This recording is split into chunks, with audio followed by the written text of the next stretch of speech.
Here comes invasion, comic invasion. Welcome, here we are for everyone. Not even I would do that.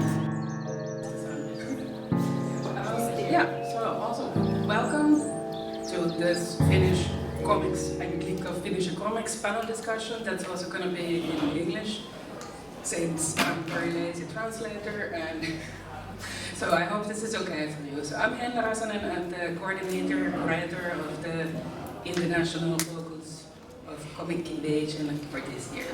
And yeah, before I introduce you to my guests,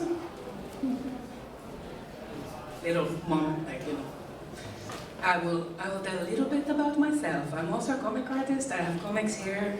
I have a table here at the festival. Feel free to come and buy stuff with your money if you like. Also the other ones are selling comics here, so getting this part done. I see everybody's already picking up their money. Amazing. Thanks. Yeah. So with comics, my themes are usually around queer politics, also norm critical practices, and let's say I'm very focused on climate catastrophe. I've been working for ages with the comic. My book is about set in Berlin after the climate catastrophe, and focused on, let's say, hope punk type of things, like what happens after the end of the world. Let's put it like this. I'm also obsessed by collective decision making, and with this, I guess you start already catching why I booked two epically big collectives that nobody even knows. With some collectives, how many members they have. Not naming names, but yeah. Okay. So yeah, with this one, and also with the topics, we're here. Besides talking about Finnish comics, we will talk a little bit about collectives, DIY, sustainability, and so on. At least, this is what I'm hoping for. Yeah. So before I get started, thank you to our supporters and sponsors, the Finnish Institute in Berlin. Thank you.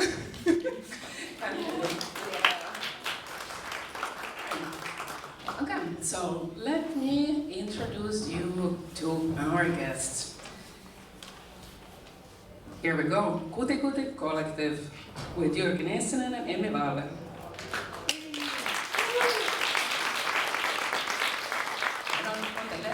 Our official solo artist, Lehkonen,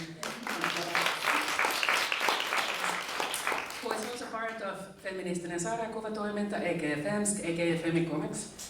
But here's a solo. And then we have Roju. Thank you. Okay, so with this, I'm gonna sit down and let's start basically tell the classic. Let's start with Kutikuti. Can you tell a bit about Kuti as a collective and of yourselves as an artist? Well, Kutikuti is quite large artist collective. There's about 60 members of us, and we all make contemporary comics. You can apply to be a member, but most of our members have been invited by other members and by the board of our association. Our collective is also an association, which is a handy way to deal with money and stuff like that. We travel quite a lot. We bring exhibitions to places, and we publish some books. And this free comic magazine that's been going on for 10 years, 11 years?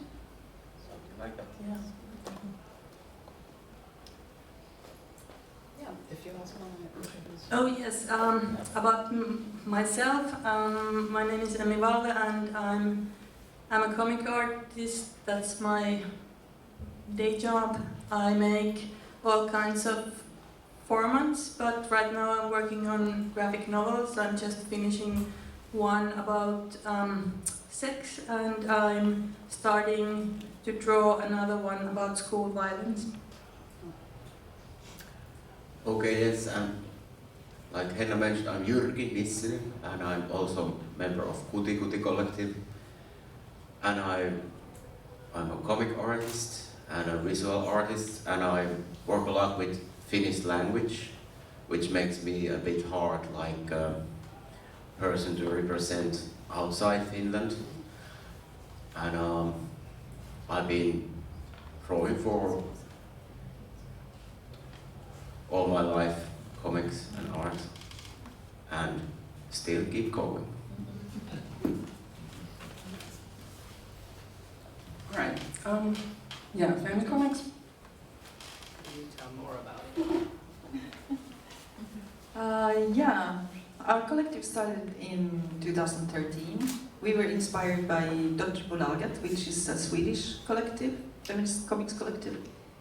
And Bolaget is only for artists.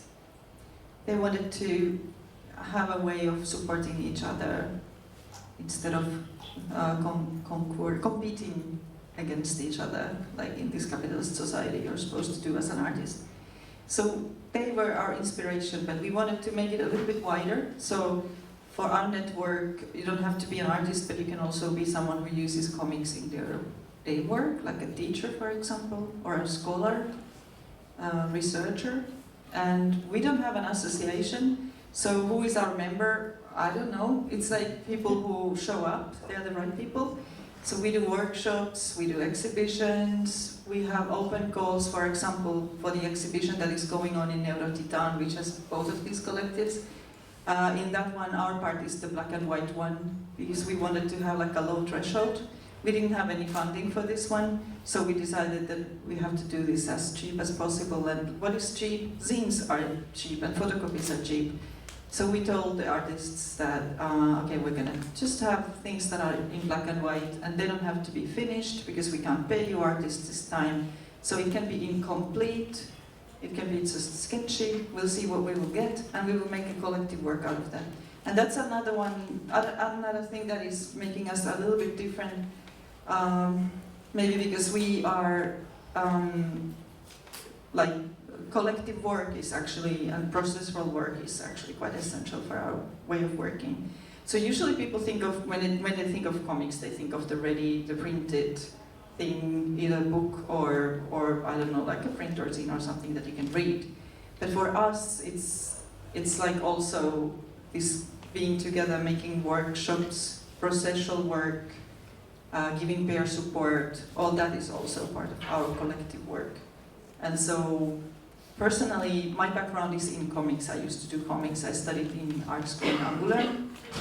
But like, then I have been doing a lot of productive work over the years and a lot of teaching. And I've always been a feminist and a little teeny punk in my youth.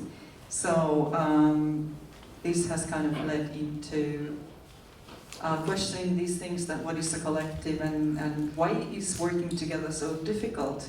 And I'm actually writing my MA work right now in a curatorial program in Finland. So I'm becoming like officially a curator from now on. Yeah. And it's the collective work and thinking about the power issues in it and why it's so difficult are like essential for my thinking. But usually, like, I'm only talking from my point of view. So what we do as a collective depends on what the members of the collective want to do or what are the initiatives that come up. I think I can tell you first how I became a part of the Femicomix collective, because this is normally kind of how it happens. I was selling my comics in the Helsinki Comics Festival, and Roju comes up to my table and says, "This is feminist, you should join," and that was it. Yeah, probably you did that to so many people probably. And I was like, yeah, I'll join. I don't know what it is, but I'll join, and it was nice. I should start a cult.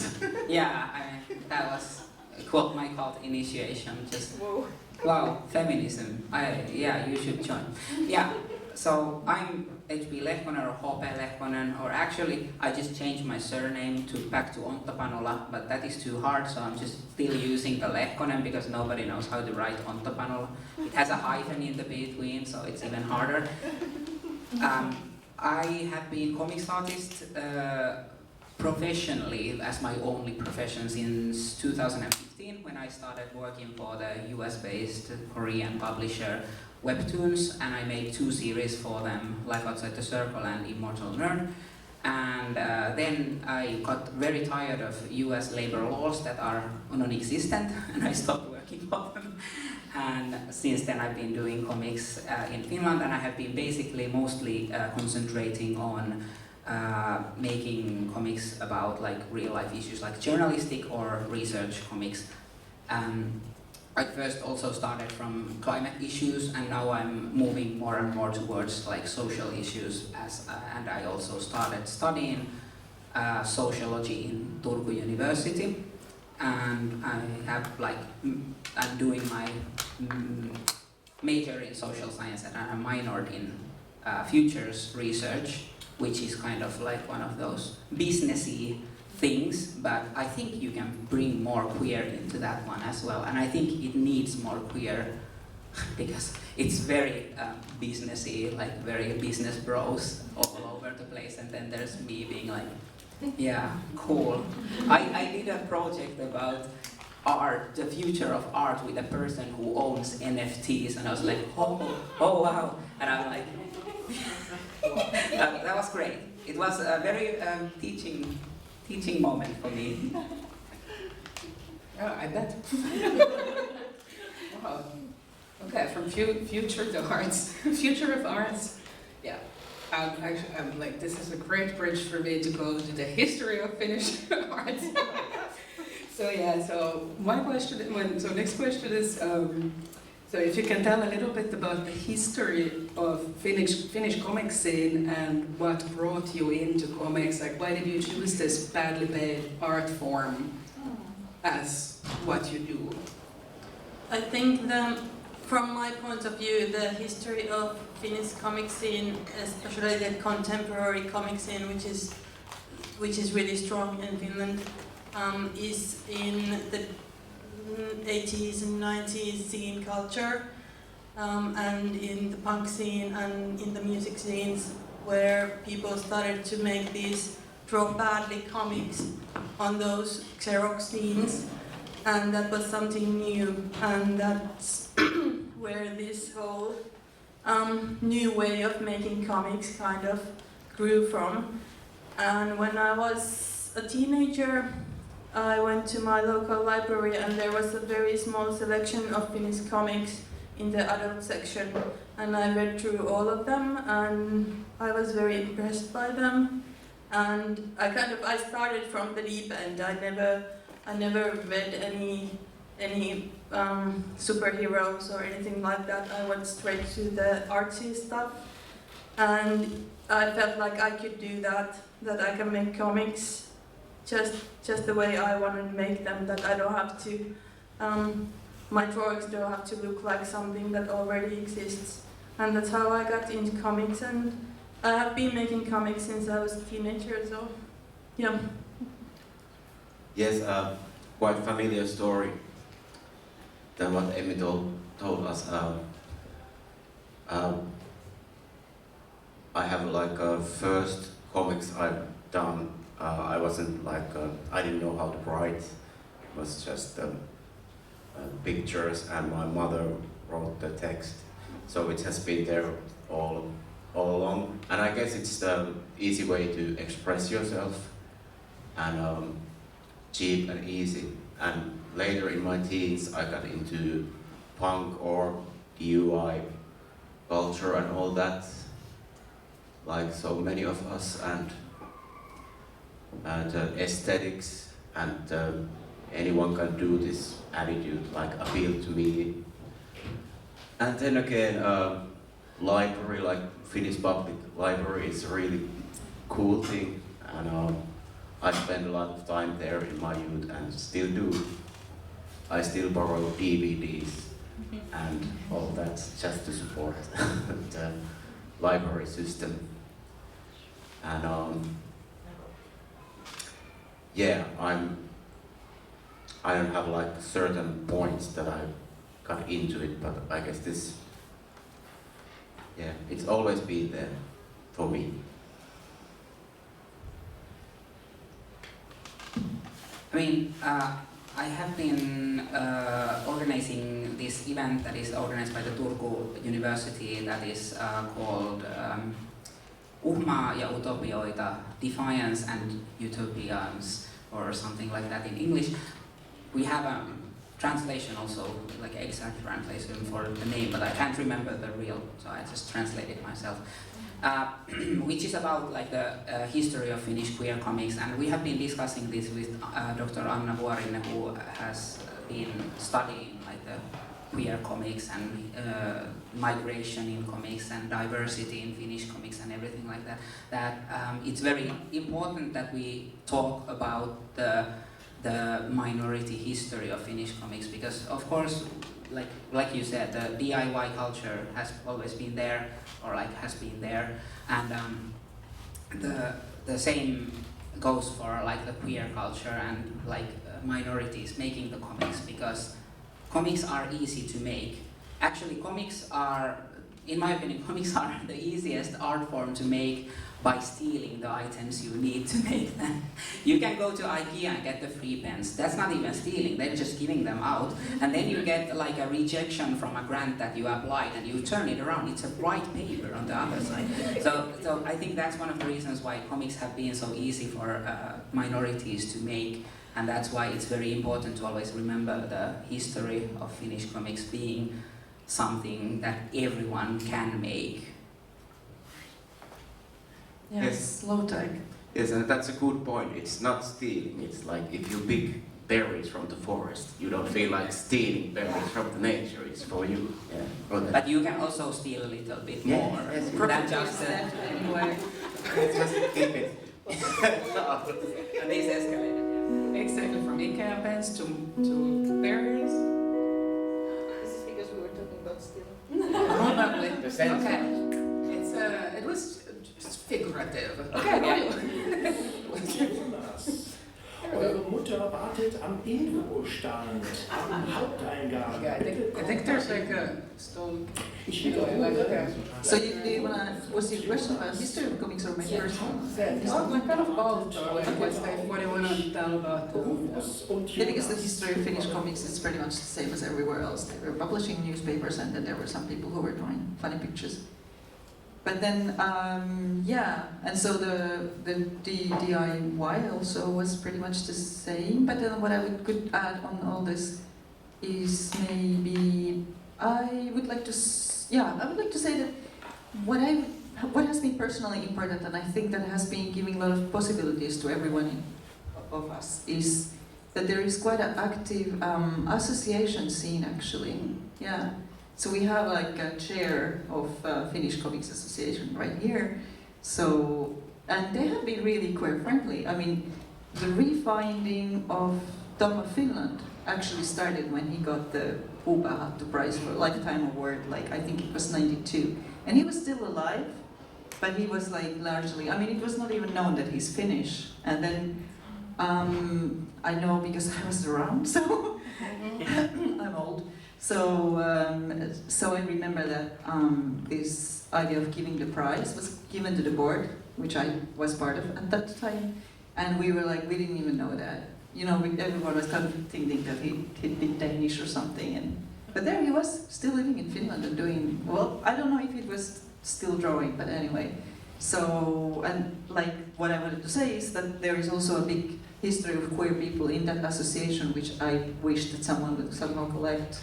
Have you talked about it? Well, I don't know. Yeah, that's exactly what we have been talking about with Anna, because like we are worried that when the history books about comics will be written, it will just say, well, there was a lot of people drawing comics for the newspapers, and that's it.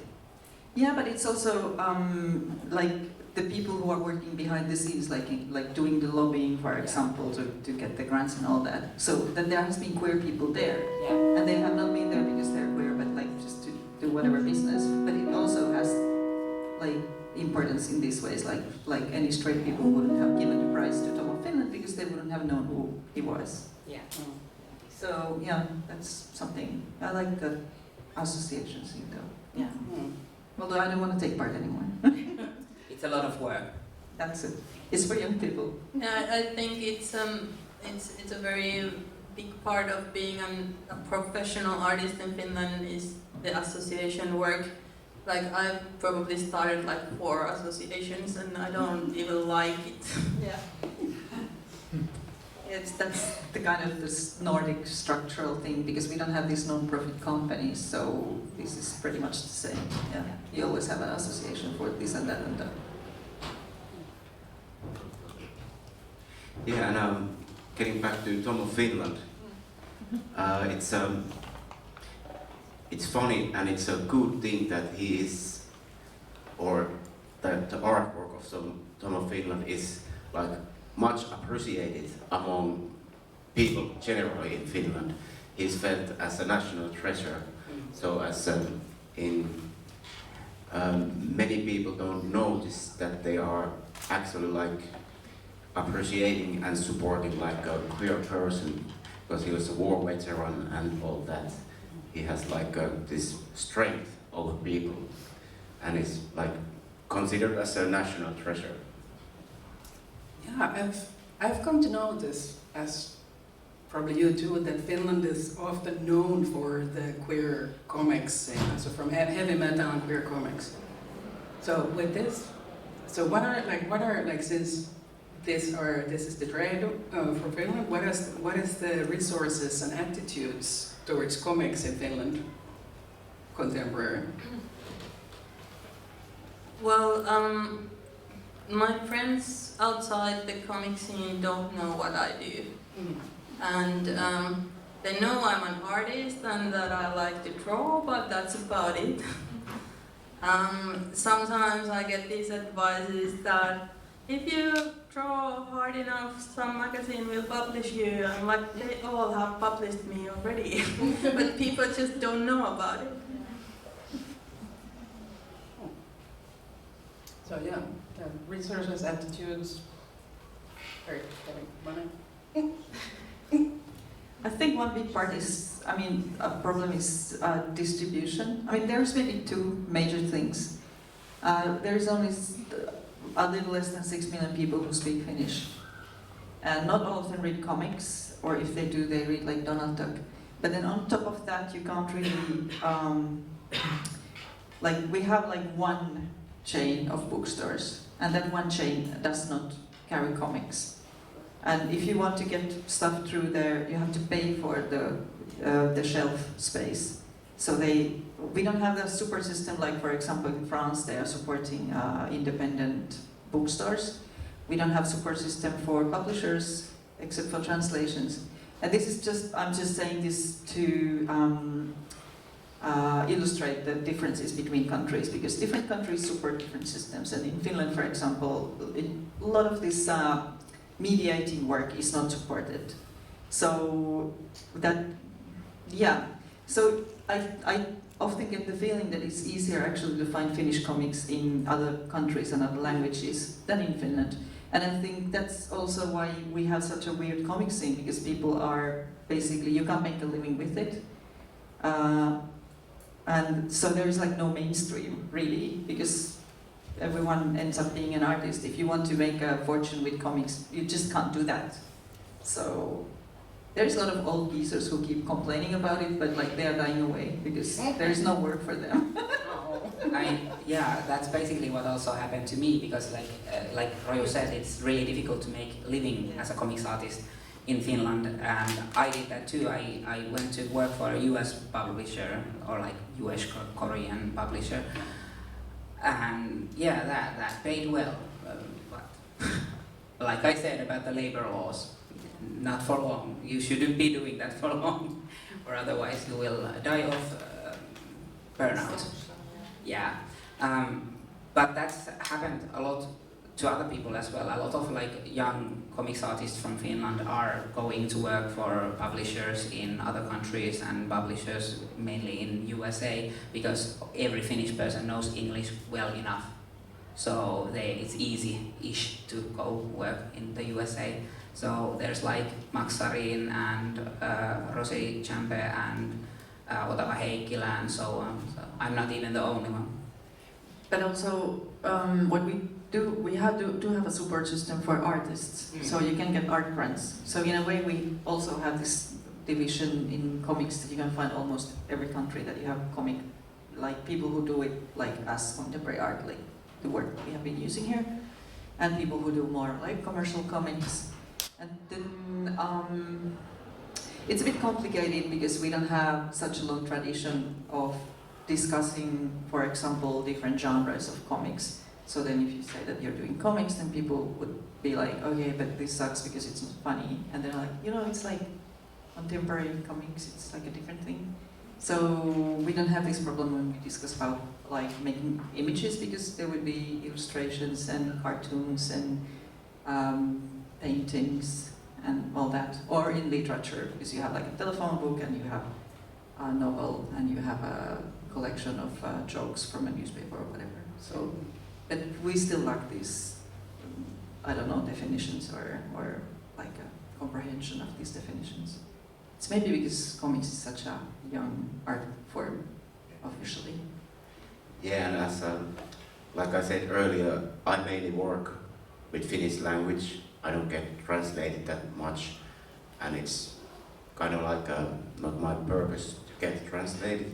It's the Finnish language I'm interested in, and drawing and making comics just in Finland in Finnish language is sort of a form of nihilism in a way. Yeah. But you have to stretch, like I'm stretching in the fine art and into music and all that, and I'm still alive, so it's possible. Yeah. Okay. I'm gonna drop like a kind of a random question now. But I'm thinking like about the collectives, you as an artist and so on. Like, do you feel like art is more often solo or collective in your life? Starting with Emmy.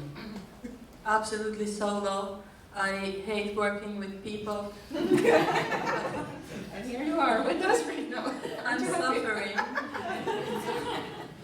But I think there are two approaches that I see often with my colleagues, and the other one is like a goal play, like goal focused, and the other one is project focused. And I think both are fine, but I'm very goal focused. I want to make a really good piece, and I want to make the decisions by myself, and that's how I work. But a lot of people enjoy the travel, like that's the main focus, is how you make the piece.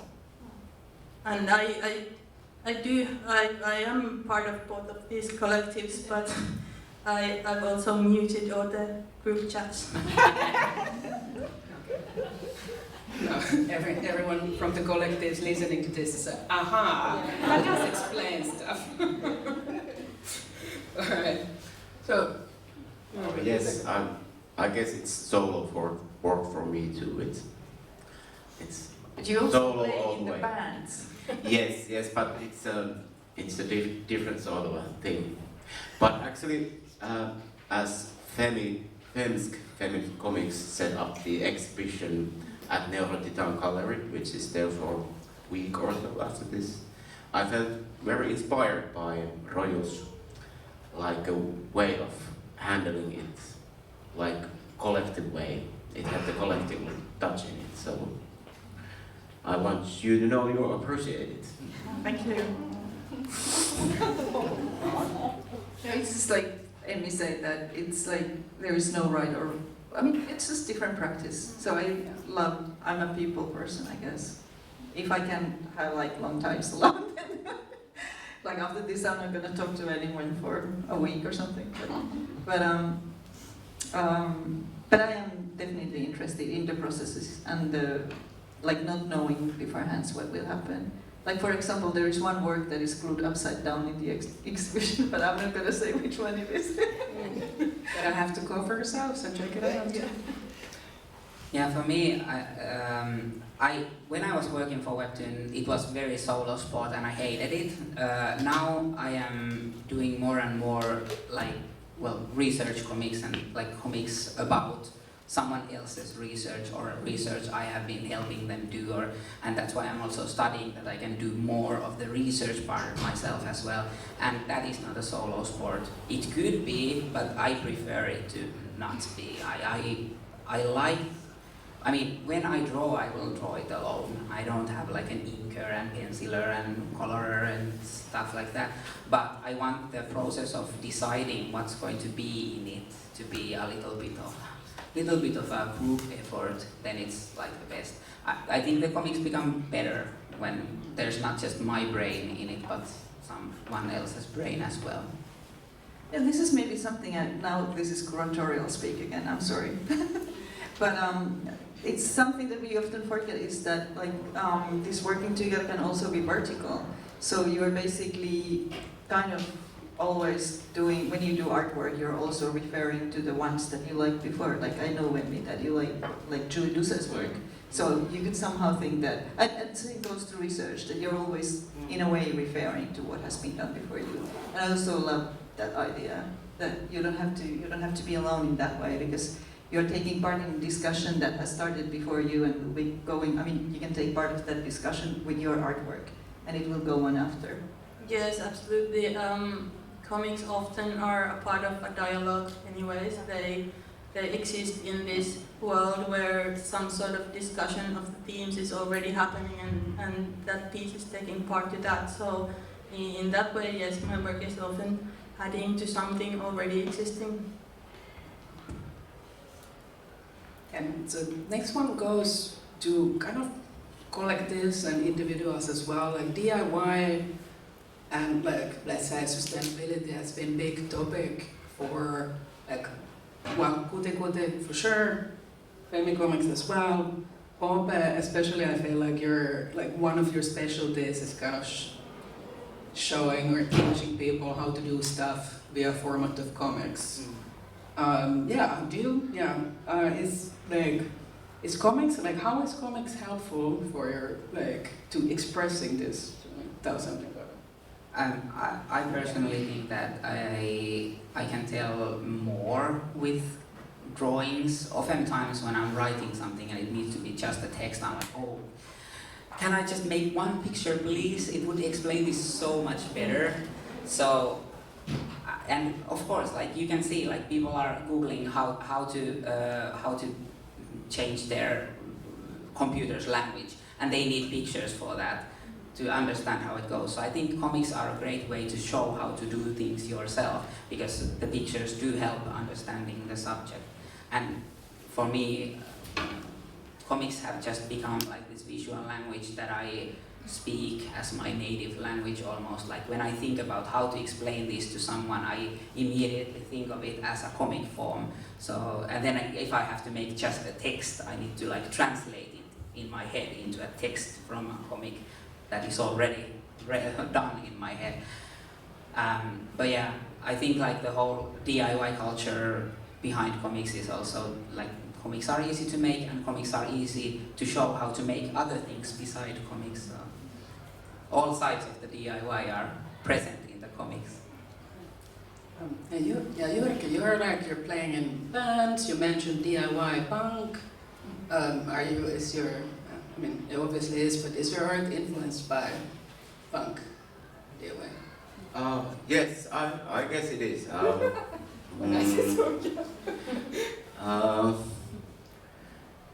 I just don't know how to comment that really that much. Well, the spirit of that everyone can do this was a big moment of understanding back in the days, way back. And I've kind of treasured that through my life's work in comics and in music and in everything. It is refreshes itself, and that's why I like it. Kutikuti, the text was also mentioning that it's deeply rooted in DIY culture. feel like, is Finnish culture supportive of DIY? Like, is it affecting, you know?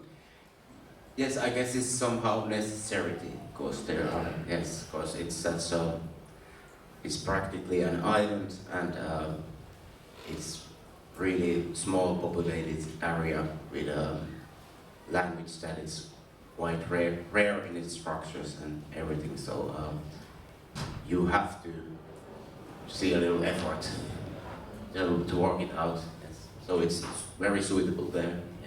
Yeah, I guess like if you're, you know, you're 10 persons in the village and your roof breaks, you're gonna have to help each other, this type of thing, no? But it's a comic village in this story. Yeah, I'm seeing it already. I think there's this kind of running joke in the Finnish comic scene that if you want something, you have to make it yourself. And if you want an art gallery or a comics prize or a magazine, you will have to start one. And I've done all of those things, and I've run festivals, and a lot of us artists are involved in like creating these systems where we work in.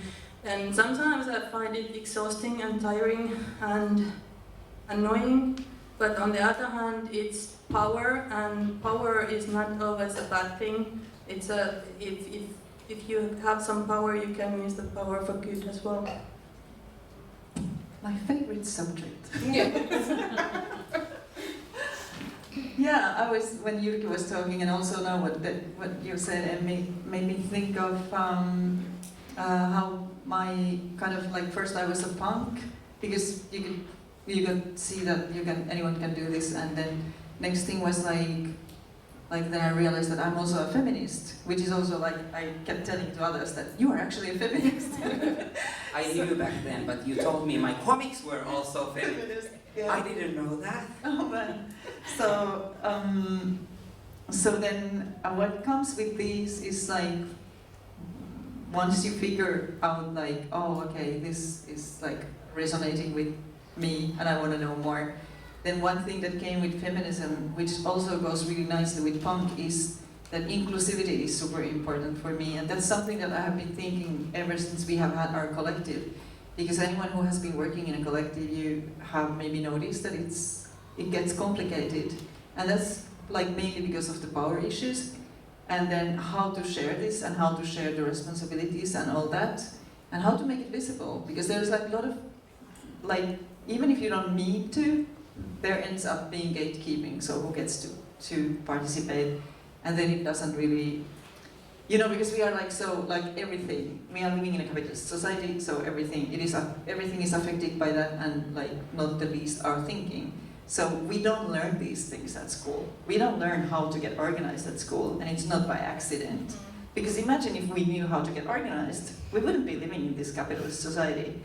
So that's why, I mean, that has been my obsession for the last 15 years or so. So this is something that I want to kind of bring down now, and yeah, and try to make these things more inclusive and radically inclusive, and see what that means in practice, and find the practices, because they are there. We can look from the history of people's movements. Like, there is a lot of practices that have not necessarily been forgotten, but we are not told about them. So then there is not to, you don't have to invent them yourself. That's cool.